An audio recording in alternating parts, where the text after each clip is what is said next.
Napakaganda ng inihain na panukala o ng proposed bill na isinumite ni Congressman Adrian Salceda ng Albay na naglalayon na tanggalin na ang estate tax sapagkat ito ay nakakapagpahirap lamang sa maraming mga Pilipino.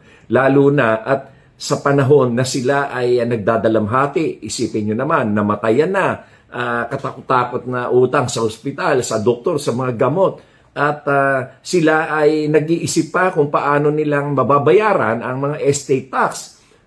Ito namang mga properties na ito na sakop ng estate ay hindi naman yan basta na lang nila matatanggap na parang inihulog lang sa kanila ng langit yan. Kundi yan ay mga pinaghirapan, mga pinagpaguran at pinagtiyagaan ng kanilang mga magulang o kaya ng kanilang mga lolo at lola upang yan ay maipamana sa kanila.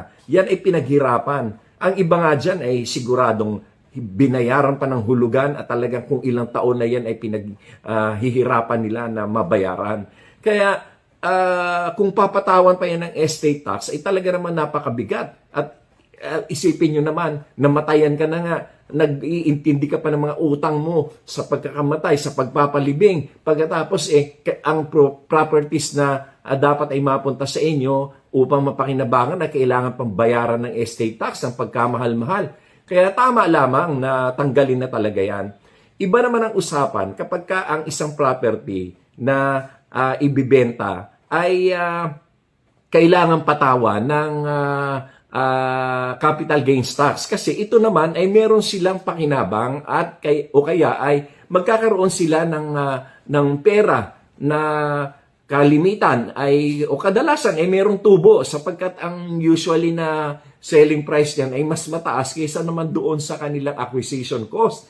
Kaya tama lamang na patawan niya ng capital gains tax. Pero yung estate tax, wag na kasi total naman ay yan ay minana na nila at yan ay pinaghirapan na para mabuo at maibigay sa kanila.